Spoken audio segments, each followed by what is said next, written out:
Esta objeción no es ni con mucho tan buena como parece a primera vista. Entre otras cosas, porque existe un estado patológico en el que los afectados se ven impulsados a hacer precisamente aquello que los destruye. Los masoquistas desean, aunque son deseos inconscientes, sufrir accidentes, enfermar, ser humillados. En la perversión masoquista, en la que el deseo aparece mezclado con la sexualidad y es por consiguiente menos peligroso para la persona, el deseo masoquista es incluso consciente.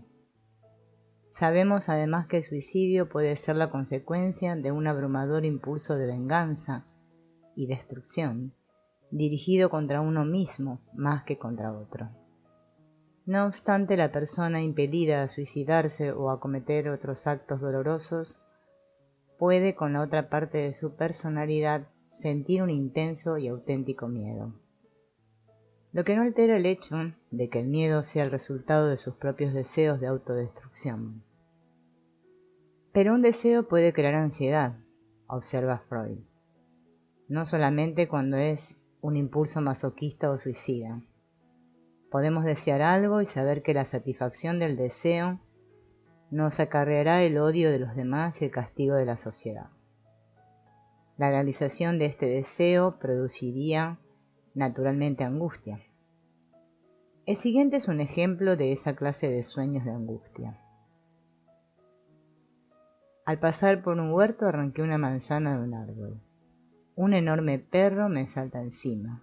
Yo me asusto terriblemente y despierto pidiendo auxilio a gritos.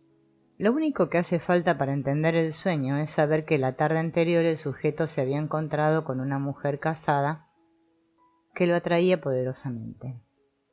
La mujer hasta cierto punto parecía alentarlo, y el sujeto se durmió aquella noche imaginando fantasías en las que mantenía relaciones con ella. No debe preocuparnos aquí si la ansiedad que el sujeto sintió en el sueño fue provocada por su conciencia o por el temor a la opinión pública. Lo esencial es que la angustia fue el resultado de la satisfacción de su deseo, comerse la manzana robada.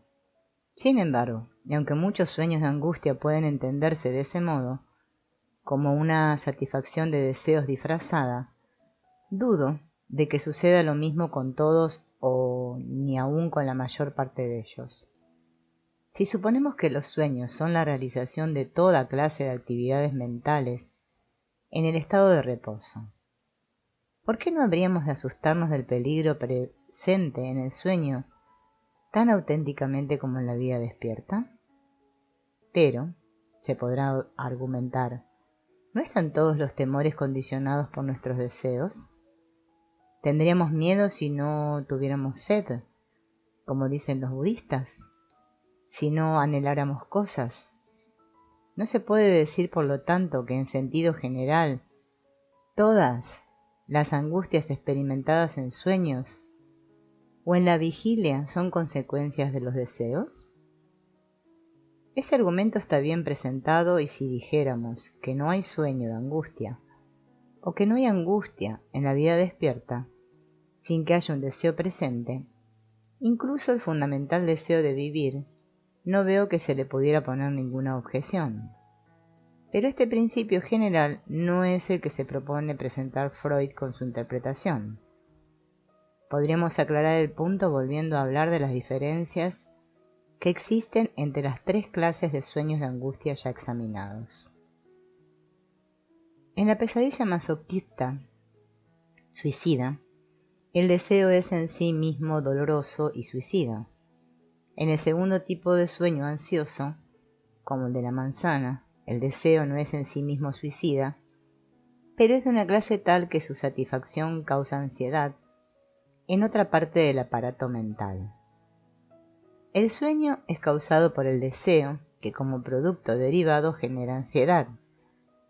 En el tercer tipo de sueños de angustia, en el que el sujeto siente miedo debido a un peligro real o imaginario que le amenaza la vida, la libertad, etc., el sueño es causado por la amenaza, mientras que el deseo de vivir, de ser libre, es el impulso omnipresente que no produce ese sueño particular. En otras palabras, en las dos primeras categorías, la angustia es causada por la presencia de un deseo, en la tercera por la presencia de un peligro, real o imaginario, aunque no sin la presencia del deseo de vivir o de cualquier otro de los deseos permanentes y universales. En esta tercera categoría, el sueño ansioso no es indudablemente la realización del deseo, sino el temor de su frustración.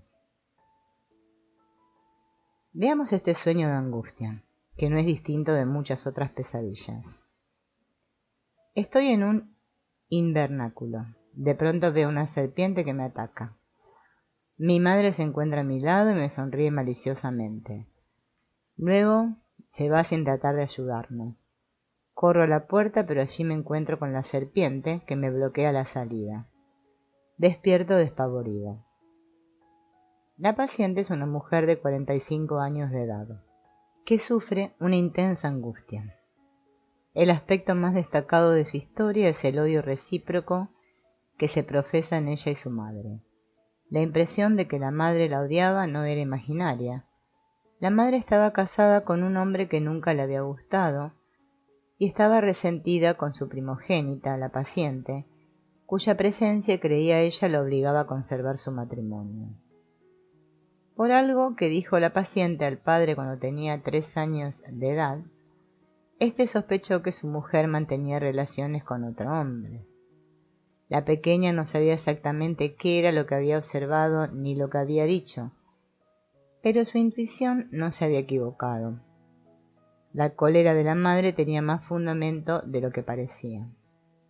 A medida que la niña iba creciendo, trataba cada vez más de provocar a la madre y la madre de castigarla y con el tiempo aniquilarla.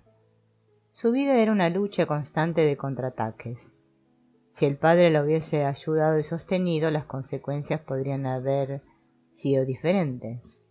Pero él también tenía miedo a su esposa y nunca apoyó abiertamente a su hija.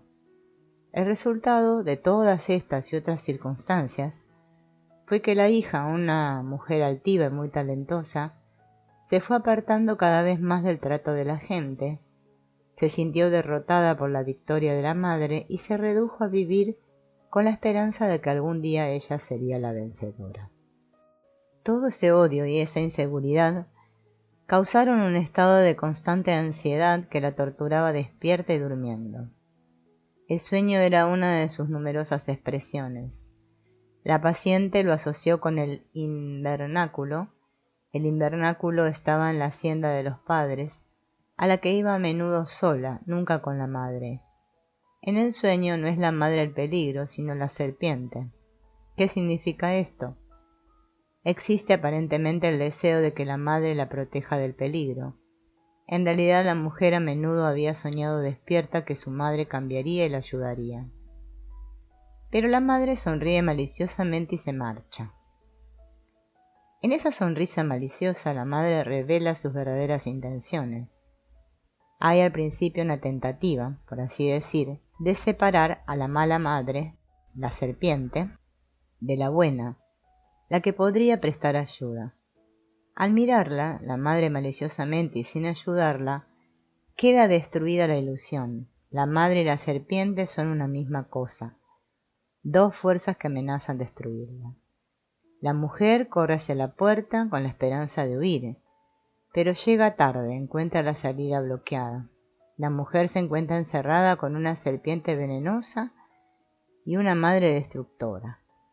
En el sueño la paciente experimenta la misma angustia que la persigue de día, solo que más intensamente, y con clara referencia a la madre. El suyo no es un temor realista, sino una ansiedad morbosa. La madre ya no es una amenaza para ella, en realidad. Nadie la amenaza ni la pone en peligro. Sin embargo, tiene miedo y en el sueño el miedo se abre paso violentamente. ¿Es el sueño el cumplimiento de un deseo? Hasta cierto punto sí. Existe el deseo de contar con la madre como protectora, y solo comienza el terror cuando la madre, en lugar de ayudarla, la mira maliciosamente. Es el deseo del amor y la protección de la madre lo que hace temer a la mujer. Si ya no quisiera a la madre, tampoco le tendría miedo. Pero hay otros deseos, aparte del deseo de amor y protección maternos, que son más importantes, y sin los cuales el temor a la madre no hubiera podido seguir existiendo, son el deseo de venganza, el de hacer ver al padre la maldad de su esposa, el de apartarlo de ella, no porque amara mucho al padre, ni por la fijación a su anterior apego sexual, sino por la profunda humillación de su anterior derrota y la sensación de que sólo con la destrucción de su madre podría recuperar la dignidad y la confianza en sí misma. La razón de que esa humillación hubiera sido y siguiera siendo tan inextirpable, y el deseo de venganza y victoria tan insuperable, es otra cuestión, demasiado compleja para ser tratada en este trabajo. La paciente tuvo otros sueños ansiosos en los que un elemento contenido en este sueño, el deseo de que su madre pudiera ayudarla, se encuentra completamente ausente. Estos sueños son los siguientes. Estoy en una jaula con un tigre. No hay nadie que pueda ayudarme. Camino por una estrecha franja de tierra que cruza un pantano. Está oscuro y no veo dónde piso. Estoy completamente perdida y presiento que si doy un paso más, resbalaré y me ahogaré. Soy la procesada de un juicio. Me acusan de asesinato. Pero yo sé que soy inocente. Y veo en los rostros del juez y los jurados que ya han decidido declararme culpable. El interrogatorio no es más que una cuestión de forma. Sé que pese a lo que pueda decir yo o a cualquier testigo, no veo ningún testigo, la causa ya está resuelta y no tiene objeto que trate de defenderme. En todos esos sueños, el factor esencial es el sentimiento de total desamparo que conduce a la paralización de todas las funciones y al pánico. Objetos inanimados, animales, personas, son todos despiadados. No se ve un solo amigo. No se puede esperar ninguna clase de ayuda. Este sentimiento de completa impotencia tiene su raíz en la incapacidad de la paciente para desprenderse de su deseo de venganza, de suspender la batalla con la madre. Pero no es en sí mismo la satisfacción de ningún deseo. Está presente el deseo de vivir y de ahí deriva el temor de ser blanco de ataques sin posibilidad de defensa. Sueños, particularmente interesantes y significativos, son los sueños de repetición que algunos manifiestan estar soñando desde hace años, a veces desde la época más lejana que les alcanza la memoria. Esos sueños expresan generalmente el asunto principal, el leitmotiv de la vida de una persona, clave a menudo para entender la neurosis o los aspectos más importantes de su personalidad. A veces el sueño permanece invariable, otras veces presenta cambios más o menos sutiles que indican el progreso interior del sujeto, o un empeoramiento según el caso. Una joven de 15 años de edad, criada bajo las condiciones más inhumanas y devastadoras, un padre alcohólico violento que le pegaba, una madre que periódicamente se fugaba con otros hombres, un ambiente de suciedad, sin comida, sin ropa, trató de suicidarse 6 veces a partir de los 10 años de edad. Había tenido el siguiente sueño muchas veces, no recordaba desde cuándo. Estoy en el fondo de un pozo, trato de subir trepando, y cuando llego al borde, al que me aferro con las 2 manos, viene alguien y me las pisa. Tengo que soltarme y caigo de nuevo al fondo del pozo. El sueño casi no necesita explicación. Expresa ampliamente la tragedia de la joven, su vida y sus sentimientos. Si se tratara de un sueño producido una sola vez, tendríamos derecho a decir que expresa un temor experimentado de vez en cuando por la joven, con el estímulo de alguna circunstancia específica penosa.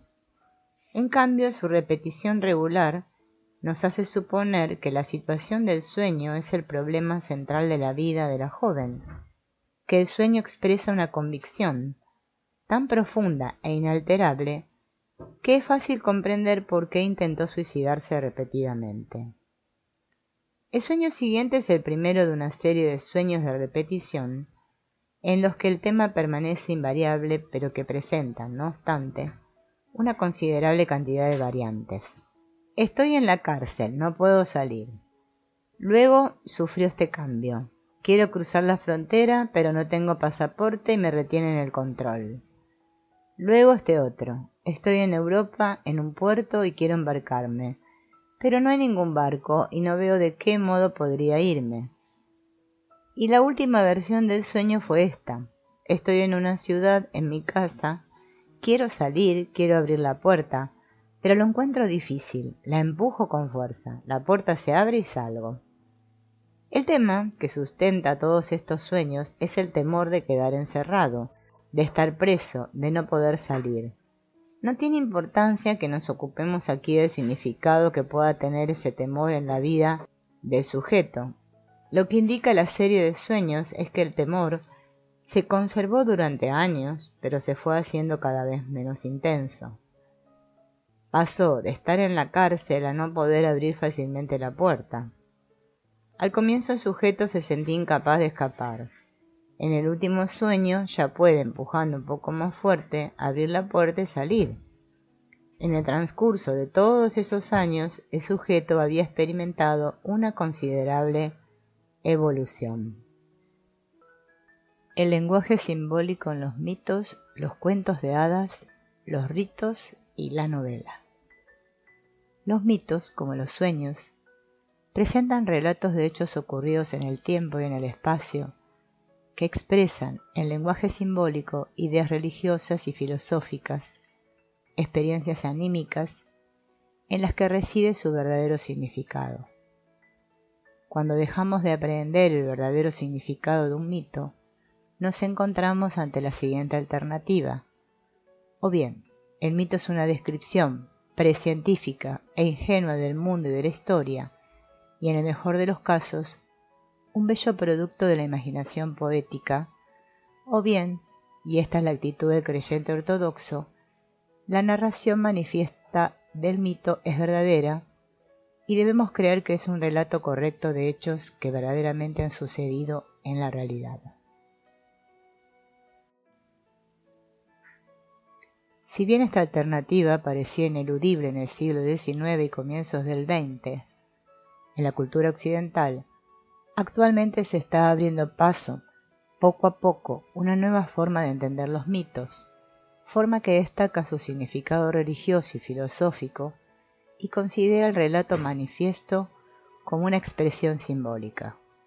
Pero aún en lo que respecta al relato manifiesto, hemos aprendido ahora a comprender que no es simplemente un producto de la imaginación fantástica de los pueblos primitivos, sino un recipiente de apreciados recuerdos del pasado. Numerosos hallazgos obtenidos en las excavaciones practicadas durante las últimas décadas han establecido la verdad histórica de muchos mitos. Entre los primeros que han preparado el camino para una nueva comprensión de los mitos se encuentran Bachofen y Freud. El primero, con una agudeza y un brillo insuperables, entendió el mito tanto en su significado religioso y psicológico como en el histórico. El segundo contribuyó a la comprensión del mito inaugurando la comprensión del lenguaje simbólico con la base de su interpretación de los sueños.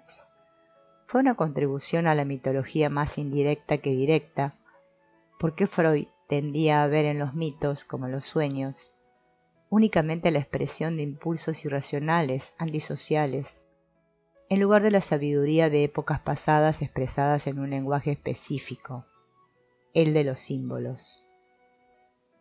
1. El mito de Edipo. El mito de Edipo ofrece un ejemplo destacado del método freudiano de interpretación de los mitos y al mismo tiempo una excelente oportunidad para presentar otro punto de vista, según el cual el tema central de los mismos no sería el deseo sexual, sino la actitud ante la autoridad, que es uno de los aspectos fundamentales de las relaciones entre las personas.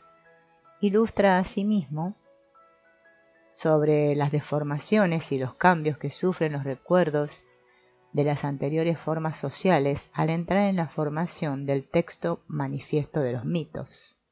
Si Oedipus Rex es capaz de conmover al lector o al espectador moderno tan intensamente como a sus contemporáneos griegos, es porque el efecto de la tragedia griega no depende del conflicto entre el destino y la voluntad humana, sino de la naturaleza peculiar del material con el que se revela el conflicto. Es la única explicación posible. Tenemos sin duda una voz interior que se encuentra dispuesta a reconocer en Edipo la fuerza imperiosa del destino, mientras condenamos las situaciones que ocurren en Die am Frau o en otras tragedias del destino como invenciones arbitrarias. Existe en realidad en Edipo Rey una razón que explica el veredicto de nuestra voz interior. El destino de Edipo nos conmueve solo porque podría haber sido nuestro, porque el oráculo suspendió sobre nosotros antes de nacer la misma maldición que descansaba sobre él. Quizá todos estemos destinados a dirigir nuestros primeros impulsos sexuales hacia nuestras madres y nuestros primeros impulsos de odio y violencia hacia nuestros padres. Nuestros sueños nos convencen de que es así. La historia del Edipo Rey que mató a su padre, Layo, y se casó con su madre, Yocasta, no es ni más ni menos que una realización de deseos, la realización de nuestro deseo infantil. Pero nosotros, más afortunados que él, salvo si nos hemos vuelto psiconeuróticos, logramos después de la infancia apartar de nuestras madres nuestros deseos sexuales y olvidar los celos que teníamos a nuestros padres. Rechazamos a las personas para las que se ha cumplido ese primitivo deseo de nuestra infancia, con toda la fuerza de la represión que han sufrido esos deseos en nuestras mentes después de la infancia.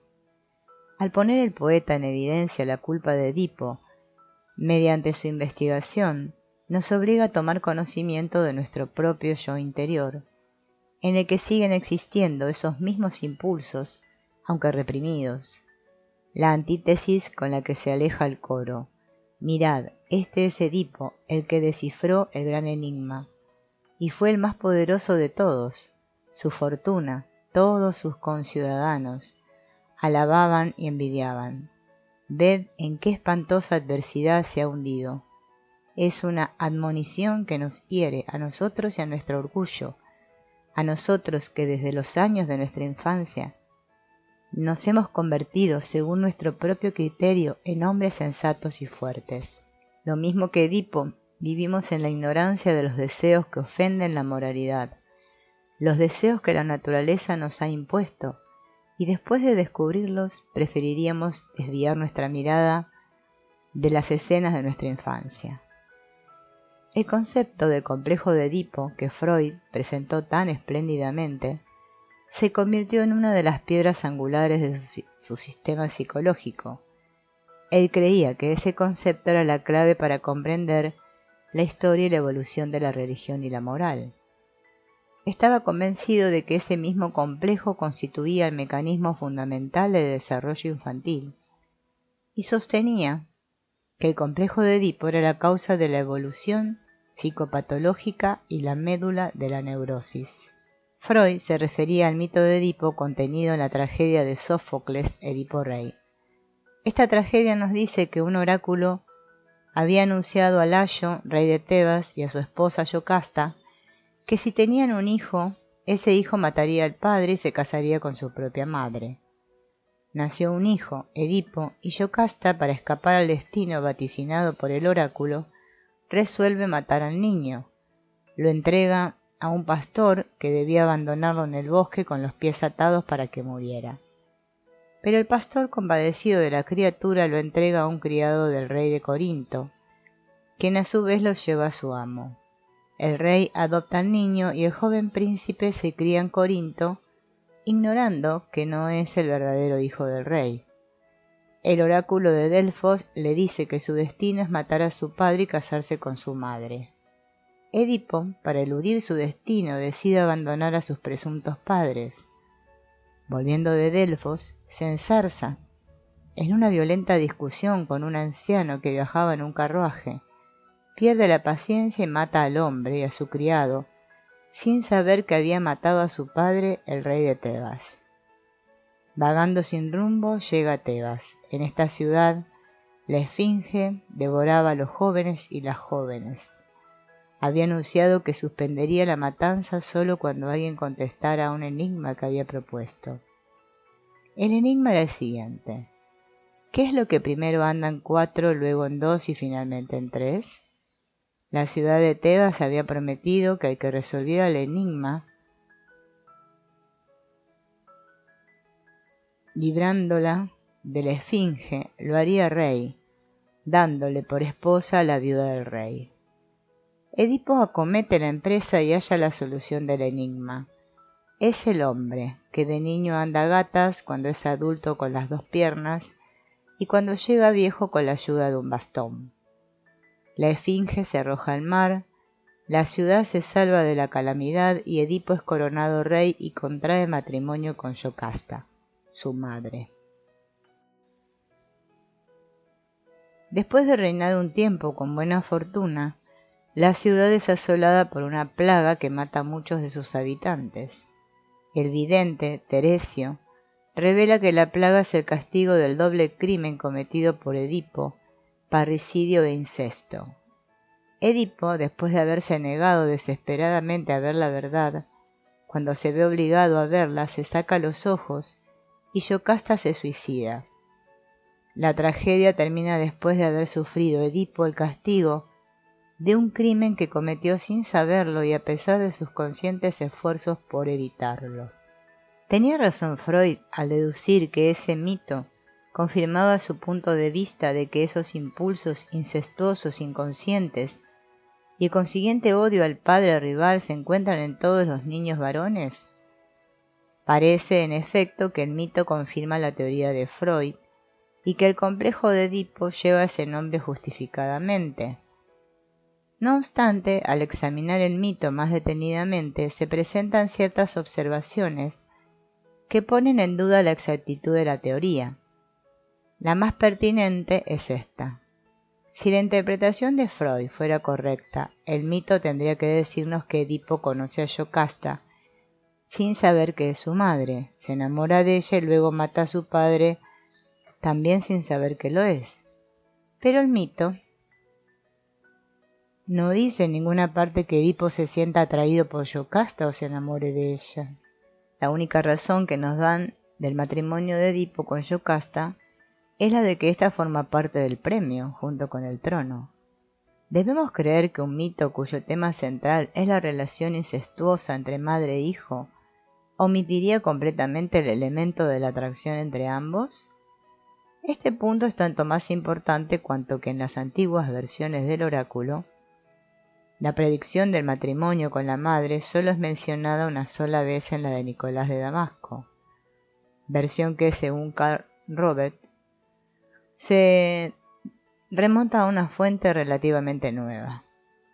Además, Edipo es descrito como un héroe sabio y valiente, que se convierte en benefactor de Tebas.